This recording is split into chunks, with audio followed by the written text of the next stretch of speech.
নমস্কার। সকল গল্পপ্রেমী ও সাহিত্যপ্রেমী শ্রোতা বন্ধুদের আমার অনেক স্বাগত। আমার আজকের নিবেদন শ্রদ্ধেয়া আশাপূর্ণা দেবী রচিত একটি ছোট গল্প, মনুষ্য জীবনের পরম কাম্য। অসিতের যে কি বাড়াবাড়ি, পরপর 4 বার বিবাহবার্ষিকীর ঘটা হয়ে গেছে, এই নিয়ে পঞ্চম।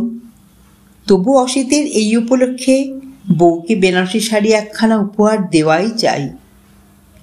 রুমা দোকানে কাউন্টার সামনে বসে চাপা গলায় বলল, আবারও বেনারসি নিয়ে কি করব শুনি? পড়ে থাকে, পড়াই হয় না কোনো দিন। অসিত চাপা অথচ বিগলিত গলায় সিগারেট ঝোলানো ঠোঁটে বলল, এই দিনটিতেই তো পড়বে, তাতেই দাম উঠে যাবে।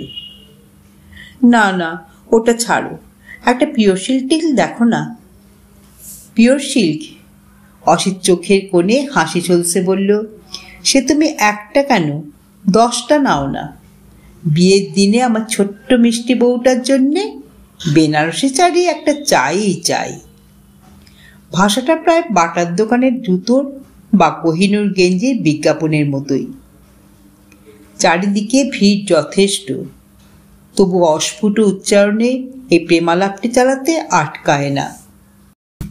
সত্যি অসিতের এই এক অদ্ভুত খেয়াল, বিবাহবার্ষিকী ঘটার দিন বউকে একখানা নতুন বেনারসি না পরিয়ে ছাড়বে না, তাও রীতিমতো কোণে মার্কা জমকালো ঝকমকে।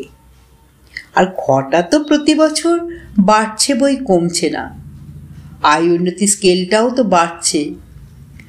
গত বছরই রোমা বলেছে, এত সব লোকজনের আর তোমার বন্ধুদের সামনে এরকম জড়ি জমকালো শাড়ি পরতে লজ্জা করছে বাবু, বলছি খুকি আছি নাকি? অসিত বলেছে, আমার কাছে তুমি তাই, আর তাই থাকবেও চিরকাল। কুন্দশুভ্র নগ্নকান্তি সুরেন্দ্র বন্দিতা, তুমি অনিন্দিতা। ধ্যাত, ভালো হবে না বলছি। যত সব বেনারসি পরতে হবে, ফুলের গহনা পরতে হবে, সং যেন। ওরা কি ভাবে বলো তো? ভাবে আবার কি? ভাবে বরের আদরিনী প্রাণ পুতুলটি। মনে মনে হিংসাও করতে পারে। তাহলে তো খুব ভালো হলো, লোকের হিংসে করলো।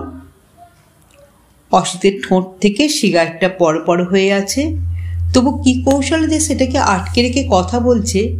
বলল, তো সেটাই মনুষ্য জীবনের পরম কাম্য, অন্যের হিংসার পাত্র হওয়া। এই যে মশাই, এর রঙের সঙ্গে মানায় এমন একখানা ভালো বেনারসি দেখান তো, দামের জন্য আটকাবে না। অসিতের মুখের রেখায় রেখায় ফুটে ওঠে একটি তৈলাক্ত অহমিকা। সেলসম্যান ভদ্রলোক মৃদু হেসে বলেন, এর রঙের সঙ্গে সব রঙই মানাবে। আহা, এই কথাটি শোনবার জন্যেই তো ওই রঙের কথাটি তোলা। অসিত কি আর নিজে জানে না তার বউয়ের এই কুন্দশুভ্র চর্মে সব রঙই মানায়? তবু বলা, কথা বলাও তো একটা আর্ট, যে আর্টটি সুষম প্রয়োগে কথার পরবর্তী মোড় নিজের অনুকূলে চলে আসে। দোকানে পর বার করে মেলে ধরে আলো ঝলকানো সব শাড়ি, দামও আকাশ ছোঁয়া। কিন্তু রুমা তো আর বোকা নয় যে অসিতকে বেপটে তার অহংকারে গাড্ডাটিতে পড়তে দেবে।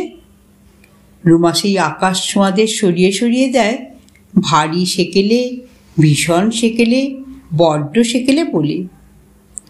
অবশেষে যেটাকে মঞ্জুর করে তার দাম 1000-2 বেশি হবে না। বলে, হ্যাঁ, এটাই আমার খুব সুন্দর লাগছে। অসিত নাক তুলে আর ঠোঁট ঝুলিয়ে অবজ্ঞার গলায় বলল, তোমাদের মেয়েদের কি টেস্ট বুঝি না, শেষ অবধি এইটা সিলেক্ট করলে। যাক, তাহলে আর 2-1টা তোমার এই পিওর সিল্ক নিয়ে নাও। যদিও জগতে সত্যিকার পিওর কিছু আছে কিনা জানি না। গলা নামিয়ে বলল, বাদে মাই লাভ। রুমা একটি মধুর কটাক্ষ হানল এবং না আর শাড়ি নয়, বলেও একটা ভালো সিল্ক শাড়ি নিয়েও নিল, যেটা সত্যি ব্যবহারে লাগবে। বেনারসিকে অসিত যতই এর একটা আলাদা রাজকীয় ভাব আছে বলে প্রশংসাপত্র দিক, সেগুলো তো লোকসমাজে কাজে লাগে না। আহ্লাদে হাসতে হাসতে দোকান থেকে বেরিয়ে এলো রুমা। আর ঠিক সিঁড়ি থেকে নামবার মুখে হঠাৎ যেন আহ্লাদে উতলে উঠল। ও মা, কি সুন্দর! দেখো দেখো, কি মিষ্টি, কি লাভলি ওই ছোট ফ্রকটা। অসিত অবশ্য সুন্দর মিষ্টি কিছু দেখতে পেল না। বলল, কি হলো, কোথায় কি? বাহ, দেখতে পাচ্ছ না? আরে বাবা, ওই তো দেখো না। সামনের ফুটপাতে অস্থায়ী যেসব দোকান দড়ি টাঙিয়ে সারি সারি ছোট্ট ছোট্ট জামা ঝুলিয়ে ঝুলিয়ে দোকান সাজিয়েছে, রুমা দ্রুত তার একটার দিকে এগিয়ে যায়।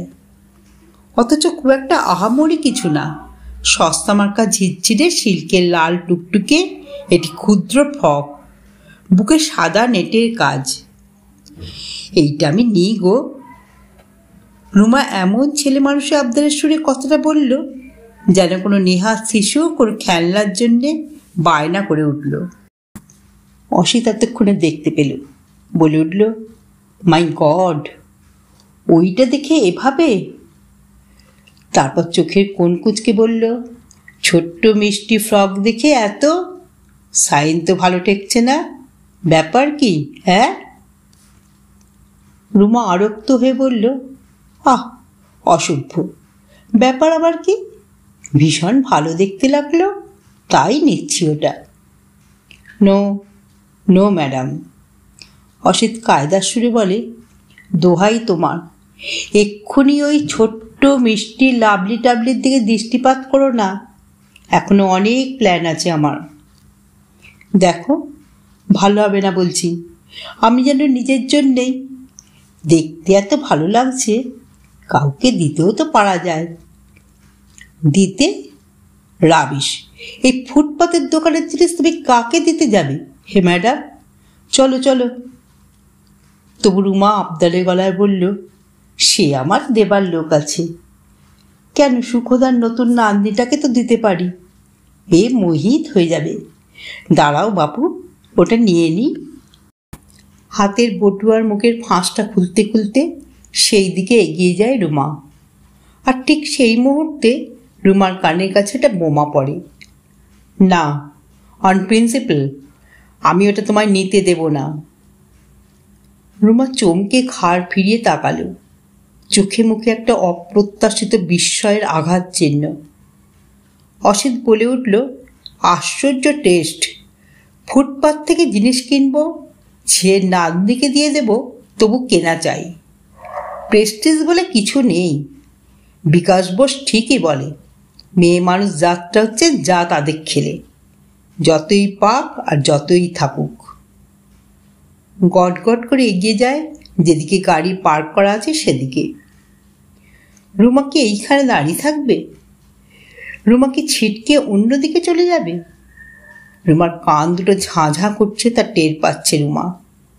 টের পাচ্ছে না তার মুখটা জ্বলন্ত উনুনের মতো টকটকে লাল হয়ে গেছে।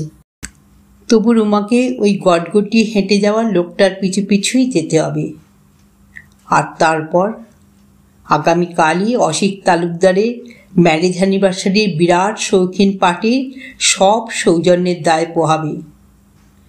নতুন রাজকীয় বেনারসি শাড়ি পরে সর্বাঙ্গে ফুলের গহনা চাপিয়ে ঘাট দুলিয়ে মিষ্টি হাসি হেসে হেসে সবাইকে আপ্যায়ন করতে হবে। নানা ভঙ্গিতে নানা কায়দায় একের পর এক ফটো তুলতে হবে। আর অসিতের প্রকাশ্য প্রেমাভিনয়ের জুটি হয়ে আদুরে আদুরে গলায় বলতে হবে, ইস, আহ, দেখছেন আপনারা লোকটা কি বেহায়া, এই লোককে নিয়ে ঘর করতে হয় আমায়। করতেই হবে এসব, কারণ মনুষ্য জীবনে পরমতম কাম্য অপরের ঈর্ষার স্থল হওয়া। আপনারা এতক্ষণ শুনছিলেন আশাপূর্ণা দেবী রচিত মনুষ্য জীবনের পরম কাম্য। গল্পটি এখানেই সমাপ্ত হলো।